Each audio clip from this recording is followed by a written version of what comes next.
वीरभूम, इसका मतलब तुमने कभी समझा? वीर के माने होते हैं बहादुर, वीर के माने होते हैं बहादुर, और भूमि कहते हैं जमीन को। तो वीरभूम का मतलब हुआ बहादुरों की जमीन। अब पता चला इसे वीरभूम क्यों कहते हैं। वो बुज़दिल भूमि कहीं और होगी जहां दाता महबूब होते हैं, वही जमीन बहादुरों की जमीन होती है। बहुत अच्छी तस्वीर। जब किसी मोतबर लहजे को बुलाइए तो उसका ख्याल भी रखा कीजिए, उसका लिहाज भी रखा कीजिए। और दानिशमंद के लिए इशारा काफी होता है। महबर शरीफ पे इतने मुकद्दस उलमा बैठे हैं, मैं हुक्म तो नहीं दे सकता, मैं दस्त बस्ता इनकी बारगाह में अरीजा पेश कर सकता हूँ कि अगर थोड़ी सी बेदारी आपकी होगी तो आपको देख करके ये कौम को बहुत बेदार हो जाएगा। और आप थोड़ी सी बेदारी पैदा कीजिए, एक माहौल बनाइए। मैं एक ऐसी गुफ्तगू करके जाऊंगा और बहुत मुख्तसर गुफ्तगू करके जाऊंगा, और कोई मुबालगा नहीं होगा, कोई जुमलेबाजी नहीं होगा। पूरी जिम्मेदारी के साथ एक ऐसी मालूमाती दलाइल से मातब गुफ्तगू करके जाऊंगा कि आप यकीन जानिए सुबह को जब ये जलसा खत्म होगा तो वीरभूम की जमीन की मिट्टी भी पुकार के कहेगी, ये इस्लाम सीना पसीना न होता, खुदाई का ऐसा करीना न होता, जमीन आसमान चांद सूरज सितारे मोहम्मद न होते तो कुछ भी न होगा। है ना? बहुत अच्छे, बहुत अच्छे। आवाज बुलंद की कितना अच्छा लगा। आप किसी से डर रहे हैं क्या? वैसे भी आप किसी दादा के स्टेज पे नहीं बैठे, दीदी के स्टेज पे बैठे है ना। वो दादा के स्टेज पे इस वक्त बोलने पे पाबंदी लगी हुई है, AK-47 लगाया गया है, बोलना मत। आप तो दीदी के स्टेज पे बैठे हैं, और दीदी तो बंगाल के पार्लियामेंट से लेकर के दिल्ली के संसद तक कहती है कि हंगामा आराई जिस स्टेज पे करना है करो, बंगाल की सरजमीन पे नहीं चलेगा, क्योंकि यहाँ जाहिर हुकूमत TMC की चलती है। बंगाल में असल हुकूमत तो दादा महबूब अली शाह की चल रही है। नारे तकबीर, नारे रिसालत, दाता हजरत महबूब शाह, सुभान अल्लाह। और ये कोई लफ्जों की रवा रवी नहीं, ये कोई मेरा खिताबी जुमला नहीं, और आपको उछालने के लिए नहीं, पूरी जिम्मेदारी से कह रहा हूँ। भारत में जो सियासी हुकूमत होती है ये फर्जी तौर पर होती है। असल जो भारत में हुकूमत हो रही है इन्हीं फलियों की हो रही है। अगर नहीं होती तो हिंदुस्तान में जितने भी बड़े उर्स होते हो, वो उर्से गरीब नवाज हो, उर्से गुलबर्गा शरीफ हो, उर्से निजामुद्दीन महबूब इलाही हो, उर्से अमीर खुसरू हो, उर्से दाता महबूब हो, रानीगंज में गौसे बंगाला का उर्स हो, हिंदुस्तान की किसी भी मोतबर खानकाह के तुम एरास को देखो तो पता चलेगा जितने मोहम्मद अरबी के दीवाने पहुंचते हैं उतने ही राम और कृष्ण के भक्त भी पहुंचते हैं। पूछिएगा हिंदुओं तुम्हारा यहाँ क्या काम है, तो हिंदू सिख ईसाई यही कहते हैं यार ये वो बारगाह है, न सूरत देखी जाती है न सीरत देखी जाती है, यहाँ बस मांगने वाले की नीयत देखी जाती है। और गजब है हजरत अल्लामा मुबारक साहब चतुर्वेदी, जिंदाबाद जिंदाबाद।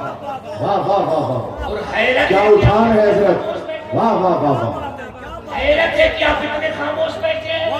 जहां बोलना चाहिए वहां न बोलिए, और जहां न बोलना चाहिए वहां बोलिए। कभी सीए नाजिया का जरूरत की जगह पे जब आप बोलना शुरू करेंगे ना, कोई मसला नहीं होगा, कोई मसला नहीं होगा। ये हजरत इनाम में दे रहे हैं। सुभान अल्लाह सुभान अल्लाह, माशाअल्लाह माशाअल्लाह। बस यही तक दीजिएगा, इससे आपको आप ऐसे आप इनाम में तो सब कुछ नहीं चाह, लेकिन माशाअल्लाह कहनी उसको बहुत अच्छी शख्सियत है माशाअल्लाह सुभान अल्लाह। हजरत अल्लामा शौकत मिसबाही अशरफी साहब बहुत अजीम शख्सियत है। जरा मोहब्बत से कह दो ना सुभान अल्लाह। देखो मेरे सर पे ना वक्त की तलवार लटक रही है, टाइम बहुत कम है। मेरे बाद हुजूर जमाल मिल्लत को आपको सुनना है। बहादुर खुसूसी खतीब हमारी सरहद के बाहर से मुल्क बांग्लादेश से तशरीफ लाए, उनको भी सुनना है कि नहीं। हजरत महबूब गौहर साहब जुमला की बहुत मोतबर और बहुत मेयारी शायरी को भी सुनना है कि नहीं। आप थोड़ी सी जिम्मेदारी पैदा कीजिए। देखिए मैं ये चाहता हूँ कि मेरी जो गुफ्तगू हो ना वो आपके कानों से पहुँच करके दिल की गहराई तक पहुँचे, और इसके लिए जरूरी है कि आपका बेदार होना, आपकी तवज्जो मेरी तरफ होना। अगर आप बेदार रहेंगे तो यकीन जानिए एक एक बातें तब जमाने तक आप पहुँचाएंगे। ये आगे से लेके पीछे तक हजारों का मजमा है।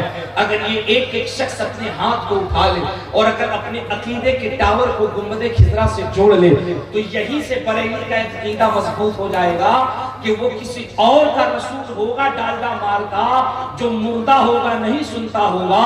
हम अहले सुन्नत, हम सुन्नियों का रसूल वो है कि अगर सुन्नी पीर भूम से पुकारे तो मदीने से मुस्तफा सुनते हुए नजर आते हैं।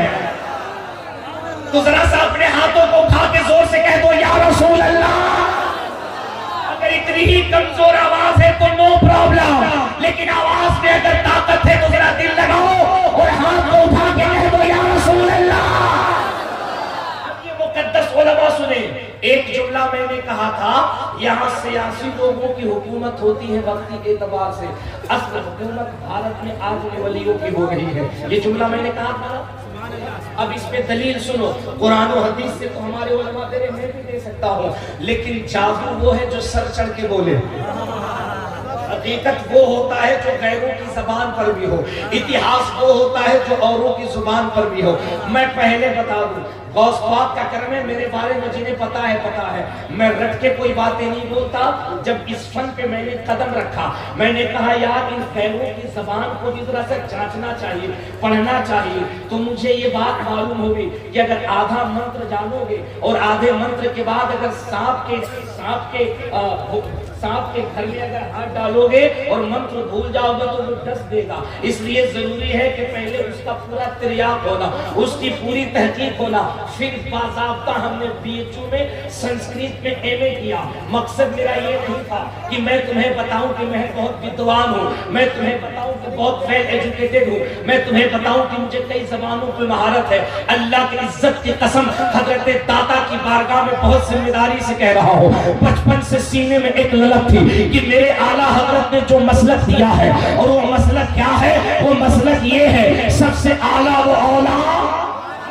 यार दिल से कहते फरिश्ते तेरा नाम लिख लेंगे। सबसे आला वो औला, जिसका अकीदा जितना मजबूत बोल। मैं तुझे बताने जा रहा हूँ, ये जो अकीदा बरेली के इमाम ने दिया ना, 350 साल पहले जनकपुर के पंडित ने अपनी किताब के अंदर कह दिया था, कृष्णोतारण्यतम भ्रतम साधन सुद्धिमा संग्राम जपुला इलाहा इल्लल्लाह हरे बाबा परम पिदम जन्म वैकुंठ प्राप्त हुई। उसने कहा जो 350 साल पहले अहमद रजा ने अकीदा दिया था, वो अपने बाप का अकीदा नहीं दिया था, वो मदीने के सहाबा का अकीदा दिया था। जिंदाबाद जिंदाबाद। वो मदीने के सहाबा का अकीदा था। और अकीदा क्या है? सबसे आला वो औला। दिल लगा के बोल सुन्नी, दिल लगा के बोल, ताकि दुनिया देख ले रात को 12 बजे के बाद या तो कोई सयाना बोलता है या रसूल का दीवाना बोलता। क्या सबसे आला वो औला, सबसे बाला वो आला, अपने मौला का प्यारा, दोनों आलम का दूल्हा। और जब कोई कहे क्यों मांगते हो दाता से, तो कहना कौन देता है देने को, मुंह चाहिए देने वाला है सच्चा। सुभान अल्लाह सुभान अल्लाह। आपकी आवाज से बुलंद होकर कितना अच्छा लगा। अभी तो महसूस हुआ कि आप बिल्कुल नहीं बोलते, लेकिन गौस पाक का करम है, बोलते हैं लेकिन धीरे धीरे गर्म होते हैं। और सुन्नी धीरे धीरे ही गर्म होता है, वरना अचानक गर्म हो जाए तो फिर मामला गड़बड़ हो जाएगा। आहिस्ते आहिस्ते गर्म होता है, बात समझ में आती है। जरा एक मरतबा और मुस्कुराओ और दिल से कह दो या रसूल अल्लाह। मैं जमीन क्यों बना रहा हूँ वीर भूम के लोगों, क्योंकि मुझे जो बातें आप तक पहुंचानी है वो बड़ी केवल बात है। मेरे उलमा भी तवज्जो से सुने। जब हजरत ने तारीख दी, मैं उस वक्त भी मुरादाबाद में था, और जो रात गुजरी है उस रात में भी मैं जामिया नईमिया के करीब जलसा पढ़ रहा था, और जो सुबह आएगी यानी सुबह मेरी फ्लाइट है लखनऊ, और कल मुझे पड़ेगी शरीफ में, बिल्कुल दरगाह आला हजरत से महज 2-3 किलोमीटर की दूरी पर मुझे जलसे को खिताब करना है, जिसमें शब्बीर बरकाती और दीगर हजरात की आमद हो रही है।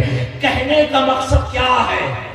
क्या है मकसद? ये है कि पूरे हिंदुस्तान पे वलियों की हुकूमत हो रही है।